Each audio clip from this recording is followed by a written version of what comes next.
Welcome back. As New York State draws closer to making a decision when it comes to the fate of hydrofracking, you got more and more people who are taking a stand to say either about time or not in New York. Now, those opponents point to a recent study that dealt a pretty hard blow to the industry as well as the regulators. Study alleging that New York environmental regulators were already doing a poor job when it came to dealing with wastewater from the existing fracking jobs, raising serious suspicions from opponents that things could only go downhill from here. It's also fueling the ongoing criticism at the state's capital, and that is where we bring in Kim Lengel, who was there all day.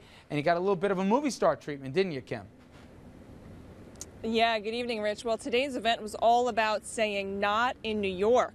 Now, a lot of people showed up for this. We had state lawmakers show up to talk. We heard from Queens State Senator Tony Avella, who said, "We are not going to stand by and let this happen."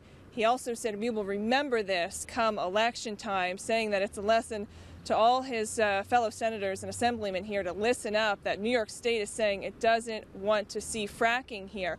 Now, Mark Ruffalo showed up.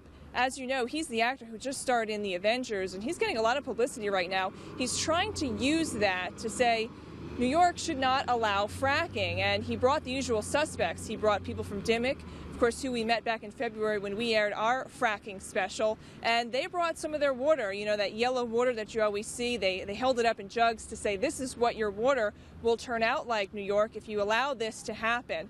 Take a listen to some of what Mark Ruffalo told us today.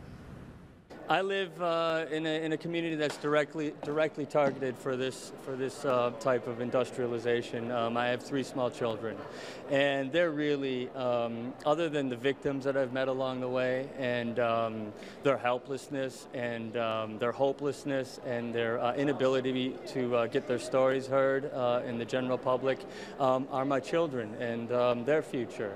And I think it's un-American to be run out of an area just based on a few people being able to make a buck here and there. You know, I spoke to a lobbyist from Chesapeake earlier, and his comment was that they can't rely on the science, so they bring out the actors. How do you feel about that?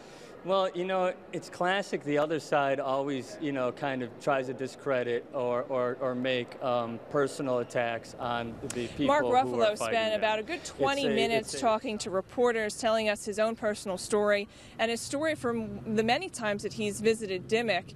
And, you know, we also want to say that all the people here were against fracking, but there was a new study out today that showed that as the fracking increased in Pennsylvania, the number of incidents that were reported, the regulation kicked up, and you know, industry says that when we see it happen in New York, if it does happen, there will be less of those instances. So we're going to have more on this later in the week, and we're going to show you more about our conversation with Mark Ruffalo. We're in Albany tonight. Rich, I'm going to send it back to you in the studio. All right, Kim, thank you very much. And for those of you expecting that he was 10 feet tall and green, no, that is Mark Ruffalo. And we, of course, will have much more on fracking in the near future.